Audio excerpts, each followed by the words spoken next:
मेरे प्यारे विद्यार्थियों, आर चांडा ऑनलाइन क्लास में आपका स्वागत है। जूनियर अकाउंटेंट आप बने, ऐसी मैं ईश्वर से दुआ करता हूं। जूनियर अकाउंटेंट की प्रिपरेशन के बारे में मैंने पिछले वीडियो में आपको बताया था। आर चांडा क्लासेस का हर दिन एक वीडियो जूनियर अकाउंटेंट के लिए आएगा। स्टार्टिंग जो जूनियर अकाउंटेंट की वीडियोस हैं तो अकाउंटेंसी, ऑडिटिंग और बीओ के बारे में है। लेखाकर्म, अंकेक्षण, व्यावसायिक संगठन और इसका मैक्सिमम सिलेबस जो जूनियर अकाउंटेंट का है वह first aid lecture in the commerce में भी उपयोगी है। हमारा फोकस, हमारा सेंटर रहेगा जूनियर अकाउंटेंट का प्रिपरेशन। पर जो बच्चे कॉमर्स बैकग्राउंड के हैं और जूनियर अकाउंटेंट के साथ साथ फर्स्ट एड लेक्चर कॉमर्स के लिए, स्कूल लेक्चर के लिए भी तैयारी कर रहे हैं, उनके लिए भी बहुत बेनिफिट है। इसलिए हमने वीडियो में लिखा भी है जूनियर अकाउंटेंट के लिए और आगे ब्रैकेट में also for the first aid school lecture of the commerce. हमारा फोकस, हमारा सेंटर पॉइंट रहेगा जूनियर अकाउंटेंट की प्रिपरेशन, तैयारी। ये आप जानते हैं, मैं भी जानता हूं कि जूनियर अकाउंटेंट का जो सेकंड पेपर है उसे 6 सब्जेक्ट हैं और हम स्टार्टिंग में 3 मेन सब्जेक्ट की कंटिन्यू वीडियो डालेंगे। पहला सब्जेक्ट है लेखाकर्म,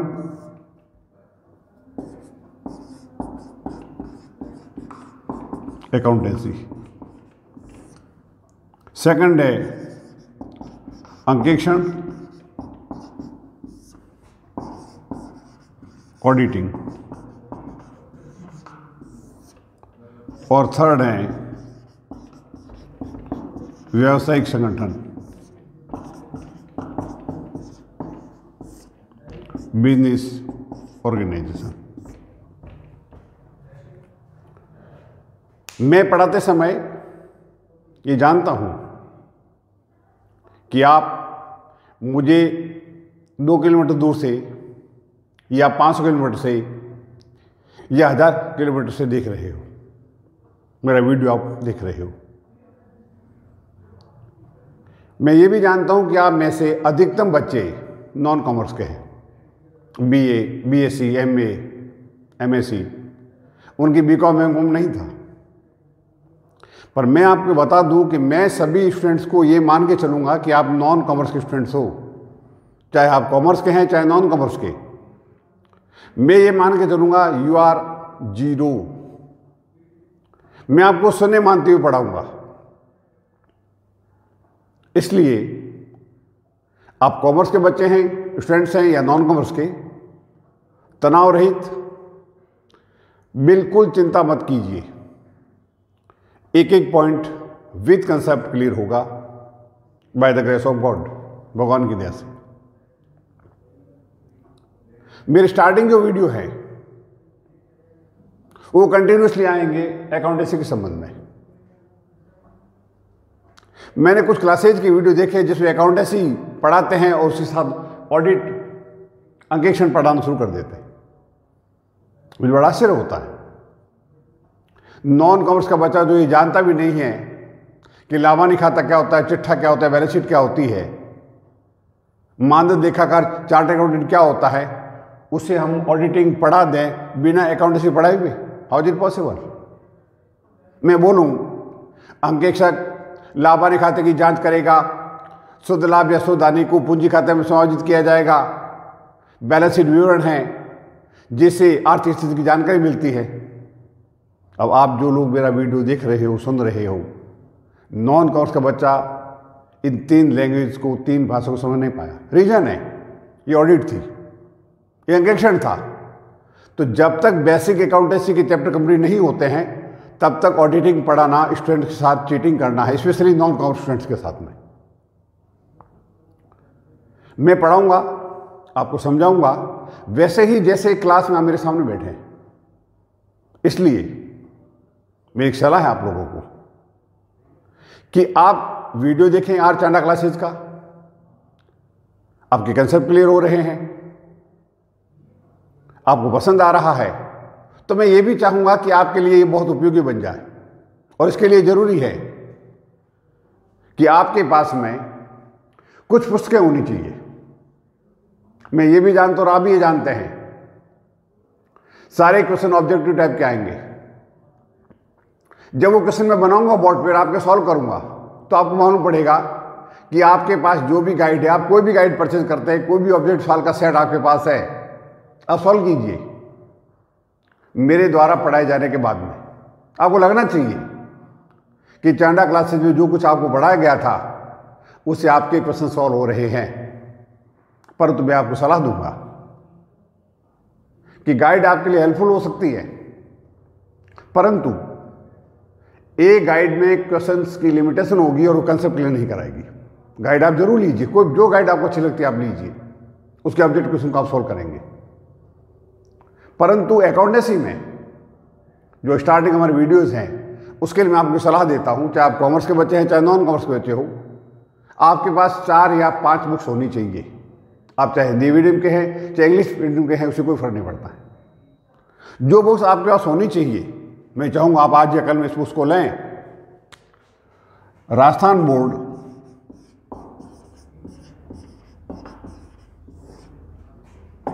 इलेवेंथ क्लास और 12th क्लास, इन दोनों की अकाउंट की बुक आप पास होनी चाहिए। Rajasthan board 11th 12th commerce की बुक आपके पास होनी चाहिए। इसमें एक और चीज इंपॉर्टेंट है, अभी प्रेजेंट में राजस्थान बोर्ड की अकाउंटेंसी की एक बुक चलती है, 11th में एक बुक चलती है, 12th में कॉमर्स के लिए, अकाउंटेंसी के लिए। परंतु आज से 5-6 साल पहले राजस्थान बोर्ड में 11th की फर्स्ट एंड सेकंड 2 बुक्स थी और 12th की भी फर्स्ट एंड सेकंड 2 बुक्स थी। मेरी आपको पर्सनल सलाह है, ये पुरानी बुक्स भी आप परचेज कीजिए और अभी वाली बुक्स भी परचेज कीजिए। बहुत कम वैल्यू की है ये सारी बुक्स, मेरे ख्याल से विद इन 200 में आ जाएगी या 150 में आ जाएगी। पुरानी बुक्स 2010 से 12 के बीच की है जहाँ तक मेरा ख्याल है, उसके बाद ये नई बुक्स है। तो आप दोनों बुक्स अभी जो चल रही है 11th 12th में कॉमर्स की, वो बुक्स भी लीजिए। और साथ ही साथ आज से 5-6 साल पहले राजस्थान बोर्ड में 11th क्लास में और 12th क्लास में अकाउंट्स की 2 बुक्स चलती थी, फर्स्ट एंड सेकंड, वो भी लीजिए। दोनों बुक्स मिला करके आपका सिलेबस पूरा बेसिक कवर होगा, बेसिक चैप्टर कवर होंगे, पूरा नहीं बेसिक चैप्टर कवर होंगे। और बेसिक मोस्ट इंपॉर्टेंट है। आपका मीडियम हिंदी हो सकता है, इंग्लिश हो सकता है, ये भी हो सकता है कि आप में से कुछ स्टूडेंट्स जो कॉमर्स के हैं उन्होंने अपना 11th 12th सीबीएसई बोर्ड से किया था, तो मैं उनको ये सलाह दूंगा कि उनके पास सीबीएसई बोर्ड की 11th और 12th की अकाउंट की बुक्स होनी चाहिए, चाहे 11th की है और 12th की, ये सीबीएसई बोर्ड की है, उससे कोई फर्क नहीं पड़ेगा। अकाउंटेंसी साइंस है, चाहे बुक्स आप सीबीएसई की लेते हो 11th 12th की या राजस्थान बोर्ड की, कोई फर्क नहीं पड़ेगा। क्योंकि आप मोस्टली अगर हिंदी मीडियम के हैं तो राजस्थान बोर्ड की बुक्स हिंदी में चलती है, आपके लिए यूजफुल होती है। ये आप पे डिपेंड है कि आपको कौन सी बुक अच्छी लगती है। गाइड ऑफ जो चाहे मार्केट से लो प्रैक्टिस के लिए, ये मेरी पर्सनल पहली सलाह है। सेकंड, हम स्टार्ट कर चुके हैं जो अकाउंटेंट क्लास, तो फिर आपके मन एक बात जरूर आएगी कि हम पढ़ना कहां से शुरू करें। मैं जानता हूं कि स्टार्टिंग 2 से 3 चैप्टर थ्योरी के हैं, वो चैप्टर मैं कराऊंगा पर अभी नहीं। उसका रीजन है, बुक्स लेके जब आप स्टार्टिंग के 15-20 पेज पढ़ोगे तो आपको मालूम पड़ जाएगा क्या लिखा हुआ है। बॉटली बॉय कौन था, लेखाकार में अकाउंटेंसी जन्म कहां पे हुआ, मुनीम कौन होता है, अकाउंटेंट क्या होता है, ये सब कुछ आप पढ़ लोगे बहुत ईजी वे से। हालांकि बाद वाले वीडियोस में 15-20 वीडियोस के बाद वो थ्योरेटिकल पोर्शन भी मैं आपको समझाऊंगा। अब आप ये सोचते होंगे स्टार्टिंग चांडा क्लासेज में चांडा सर ने थ्योरी क्यों नहीं समझाई, उसका रीजन है जो थ्योरी मैं आपको बोल के समझाऊंगा स्टार्टिंग के 10 चैप्टर में वो मैं अप्लाई कर दूंगा, और स्टार्टिंग के 10 चैप्टर पूरे होने के बाद जब मैं थ्योरी समझाऊंगा 2 से 3 वीडियोस में, तो आपको लगेगा हाँ चांडा सर या चांडा क्लासेज में जो कुछ पढ़ाया जा रहा है अब वो बेसिकली हम 10 चैप्टर पढ़ चुके हैं। फॉर एग्जाम्पल, मैं अभी आप सबके सामने बोलता हूँ, व्यापार के स्वामी द्वारा व्यापार प्रारंभ करने पर जो पैसा लगाया जाता है पूंजी खाता कहलाता है। अब आपको लगे सर ने क्या बोला, आपने सुन लिया, दैट्स ऑल। मैं थ्योरी में बोल जाता हूँ विक्रय पुस्तक का योग विक्रय खाता कहलाता है, आपको लगे सर ने क्या बोला, सुन लिया, दैट्स ऑल। इसलिए मैं स्टार्टिंग से वहां पर आपको लेके जाऊंगा जहां पर 25 क्वेश्चन में से 21 और 22 क्वेश्चन आने की पॉसिबिलिटी है। जो स्टार्टिंग के चैप्टर है मैं जानता हूं उसमें 2 या 3 साल थ्योरी के आएंगे, वो मैं 2 से 3 वीडियो आपको कराऊंगा, A to Z चीज कराऊंगा, पर अभी मैं उसको लेकर के आपको कन्फ्यूजन क्रिएट नहीं करूंगा। मैं आ गया बोल गया, उससे क्या हो गया, उतार भी पढ़ लोगे। वो जस्ट लाइक हिस्ट्री है, कोई पूछे कि सम्राट अकबर का पिता कौन था, जो पढ़ता है हिस्ट्री बता देगा हुमायूं था। तो टीचर ने पढ़ के सुनाया या स्टूडेंट ने बुक से पढ़ लिया, क्या फर्क पड़ा। तो दी से स्टार्टिंग के 2-3 चैप्टर ऐसे ही है, उसमें एक मोस्ट इंपॉर्टेंट चैप्टर अवधारणाओं का, कंसेप्ट का, और वो जो कंसेप्ट का चैप्टर है वो एक एक पॉइंट एक एक चैप्टर के एक एक बिंदु पे लागू होता है। जब मैं आपको प्रैक्टिकल सवाल कराऊंगा तो आपको बताऊंगा कि कौन सा कंसेप्ट कहाँ पे लागू हो चुका है, और बाद में जब थ्योरी में मैं उस चैप्टर को वापस कराऊंगा तो आपको लगेगा हाँ ये चैप्टर का 90% पोर्शन हम कर चुके हैं। मैं शुरुआत करता हूं, और आप आज से ये मान के चलो अकाउंटेंसी साइंस है, बहुत आसान है, कंसेप्ट क्लियर हो जाए तो क्वेश्चन बहुत आसानी से सॉल्व होते हैं। कई टीचर कह देते हैं कि अकाउंटेंसी जो स्टार्टिंग का पहला पेपर है आपका, और अभी जो पैटर्न है उसके अकॉर्डिंग अकाउंटेंसी में 25 क्वेश्चन आएंगे, हर क्वेश्चन 3 मार्क्स का है। अगर आपके 25 क्वेश्चन एग्जैक्टली करेक्ट हो गए तो 75 मार्क्स आएंगे आपके, और माइनस मार्किंग भी है।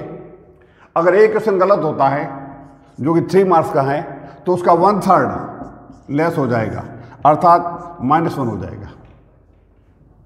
एक क्वेश्चन गलत होते ही -1, एक क्वेश्चन सही होते ही 3 नंबर। अब आपके सामने सबसे इंपॉर्टेंट पॉइंट मैं समझा देता हूं। 25 क्वेश्चन है, और अकाउंटेंसी में नंबर ऑफ चैप्टर भी 25 है, और उस चैप्टर में अगर मैं हेड वाइज जाऊं तो 120 हेड है, अप्रोक्सीमेटली 120 हेड है। उस 120 हेड की प्रॉब्लम आपके सामने क्लियर हो जाए, उसमें से 25 क्वेश्चन आएंगे। तो पहला जो पॉइंट स्टार्टिंग जो पॉइंट हम चलाने जा रहे हैं, लेखाकर्म अकाउंटेंसी। अब पहला पॉइंट आपके सामने, पहला पॉइंट है बेसिकली नॉन कॉमर्स वालों के लिए, और मैं ये भी मानता हूं कि कॉमर्स वाले भी यही मान के चले कि नॉन कॉमर्स के बच्चे हैं। कि मैं बता दूंगा आपको कि आपके कंसेप्ट में कहां कहां वीकनेस थी। तो पहला पॉइंट जो आपके मन में आ रहा है, ये विषय क्या है, इसमें क्या पढ़ेंगे, अकाउंटेंसी क्या होता है। सर ने बोल दिया बुक्स लेके आएंगे, तो हमें कौन से चैप्टर से शुरुआत करनी है। मेरी सलाह है आपको, आप जो बुक्स लाएंगे उसमें से आप स्टार्टिंग 5 पेज 10 पेज पढ़ोगे। आपको मैं बता दूं कि लेखाकर्म या अकाउंटेंसी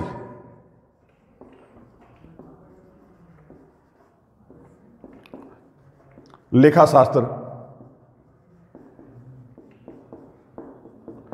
इसके अलग अलग डिफरेंट भी होंगे, थ्योरी में बताऊंगा आपको 10-12 वीडियो के बाद में।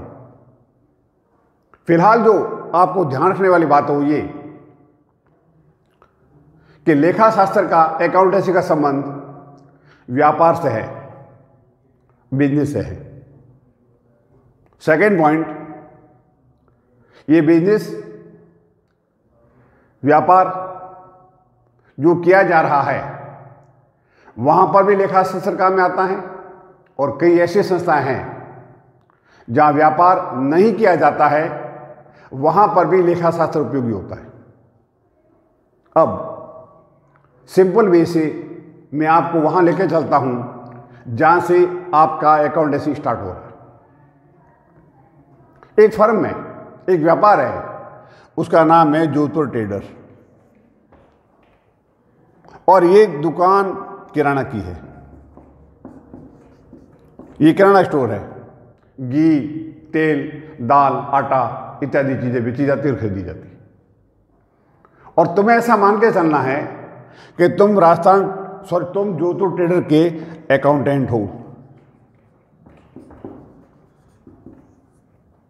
और सेकंड, मैं ये मानता हूं कि जोधपुर ट्रेडर का मालिक का नाम राम है या उसका नाम रहीम है, उससे कोई फर्क नहीं पड़ेगा वो राम है या रहीम है।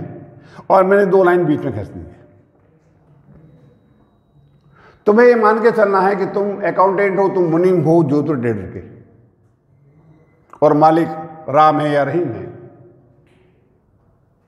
पहला कंसेप्ट एक लिए रखना है, जो आप बताता हूं। पहला कंसेप्ट आपको पहला कंसेप्ट अकाउंटेंसी नाम की जो साइंस है उसका ये है, उसका नाम है पृथक अस्तित्व।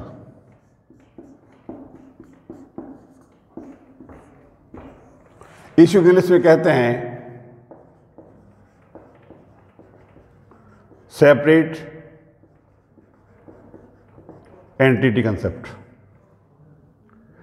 पृथक अस्तित्व की अवधारणा या सेपरेट कंसेप्ट अवधारणा। तो मेरा जो पढ़ाने का वे है, जिसमें फोकस करता हूं कंसेप्ट पे, तो पहला आपको क्या मानना है, तुम कौन हो? तुम अकाउंटेंट हो। किसके अकाउंटेंट हो? जोधपुर ट्रेडर के। और ये मान के चलो कि जोधपुर ट्रेडर के जिसके तुम अकाउंटेंट हो, बहुत बड़ा गोदाम है, दुकान है, शोरूम है, और आप अपनी ऑफिस में बैठे हुए काम कर रहे हैं। अब वहां के मुनीम है, आप वहां के अकाउंटेंट हो। सेकेंड जो पॉइंट मोस्ट इंपॉर्टेंट है, और जो पहला कंसेप्ट है, वो ये मान के चलना है कि राम या रहीम जो व्यापार का मालिक है वो व्यापार से अलग है, अकाउंटिंग पर्पज से, लेखांकन दृष्टिकोण से। ये पहला आपको मान के चलना है। ये कंसेप्ट ये कहता है कि अकाउंटेंसी में अकाउंटिंग, लेखाकर्म व्यापार का होगा, व्यापार के स्वामी का नहीं होगा। और आपको भी ये मान के चलना है कि व्यापार का स्वामी व्यापार से अलग है। ये व्यापार का स्वामी है, राम है या रहीम है, व्यापार का स्वामी है, और ये व्यापार का नाम है जोधपुर ट्रेडर, जो कि किराना का व्यापार करता है। तो तुम ये मानोगे कि तुम जोधपुर ट्रेडर के अकाउंटेंट हो, तुम राम या रहीम के अकाउंटेंट नहीं हो। तो पहला सवाल एग्जाम आ जाए कि व्यापार के स्वामी को व्यापार से अलग माना जाता है, यह कौन सी अवधारणा है? तो आप कहोगे पृथक अस्तित्व की अवधारणा। वो अवधारणाओं के 4 पॉइंट आपको देंगे, तो आप ये नोट कर लोगे कि अगर एग्जाम में सवाल आ जाता है कि व्यापार को व्यापार के स्वामी से अलग माना जाता है, इसमें कौन सी अवधारणा लागू होती है, तो आप कहोगे पृथक अस्तित्व की अवधारणा। या इसका क्वेश्चन उल्टा पूछेंगे कि पृथक अस्तित्व की अवधारणा से क्या ज्ञात होता है, तो आंसर सही होगा व्यापार और व्यापार के स्वामी को अलग अलग मानना। क्योंकि एक क्वेश्चन एग्जाम में अगर 4 टाइप से पूछ सकते हैं, तो मैं चारों टाइप आपको बताऊंगा, 5 तो 5 बताऊंगा।